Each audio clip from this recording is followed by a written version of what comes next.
Encore, vous citez encore beaucoup d'exemples. C'est ça la réalité? C'est ce qui a été observé et tout ce qui est écrit dans le livre est écrit à partir d'études scientifiques qui ont été menées. Il y a eu des études scientifiques qui ont été menées sur les alligators en Floride, qui ont montré que des alligators qui avaient grandi dans un milieu contaminé dans un lac avaient un pénis qui était de 24% en longueur inférieur à des alligators qui avaient été élevés dans un milieu sain. Oui. Vous dites quand les calvities précoces deviennent légion, quand les petites filles ont des pubertés précoces, quand les jeunes filles ont des règles plus douloureuses, quand il y a une multiplication des cancers du sein.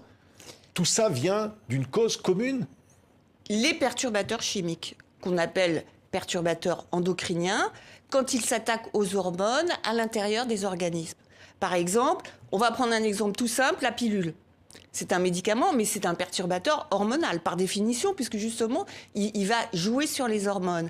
Eh bien, la pilule, les femmes le savent pas toujours, mais c'est un cancérigène, classé officiellement cancérigène par l'OMS, avec 38% de cancer du sein en plus quand on est sous pilule. Oui, alors plein de choses. Vous parlez pourquoi les huîtres ne se reproduisent plus dans le bassin d'Arcachon. Vous dites qu'il y a des produits pour traiter les bateaux qui polluent la mer et qui causent cela. Mais au fond, on a envie de vous dire, ça se voit chez les animaux.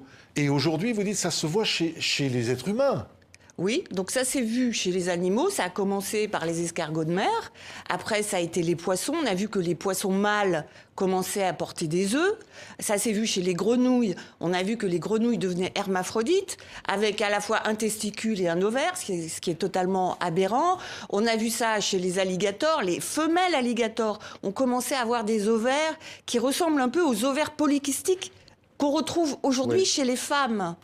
Et on a ensuite constaté chez les hommes que, par exemple, le taux de spermatozoïdes avait diminué et on a même dosé 70% de moins de concentration de spermatozoïdes en 3 générations. Oui, donc cancer du sein, de la prostate qui explose, des couples qui ont du mal à procréer, les obèses qui se multiplient, dites-vous, le nombre de diabétiques, l'autisme qui se développe, tout ça est lié. Alors concrètement, Corinne Lalo, qu'est-ce qui amène cette véritable catastrophe sanitaire? Quels sont les produits qui sont en cause?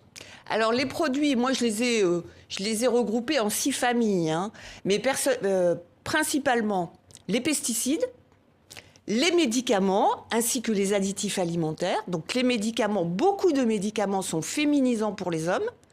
Vous avez aussi tout ce qui est plastique. Dans les plastiques, il y a le bisphénol A pour les plastiques souples et pour les plastiques durs et les phtalates pour les plastiques souples. Donc les plastiques sont aussi perturbateurs hormonaux et féminisants. Oui. Vous avez les perfluorés, donc au fluor, c'est ce qu'on met par exemple dans les poêles, dans les cuisines, c'est ce qui est anti-adhésif. Et les retardateurs de flamme bromés, les polybromés, alors ce sont des produits qu'on met dans les tissus, dans les canapés, dans les rideaux, même quelquefois dans les habits. Et puis vous avez aussi les parabènes, qu'on utilise comme conservateur dans les cosmétiques. Donc tous ces produits sont des produits qui vont jouer sur les hormones et qui vont à la fois féminiser les hommes, hyper-féminiser les femmes et produire des maladies hormonales sur la thyroïde, sur le pancréas, du diabète, de l'obésité.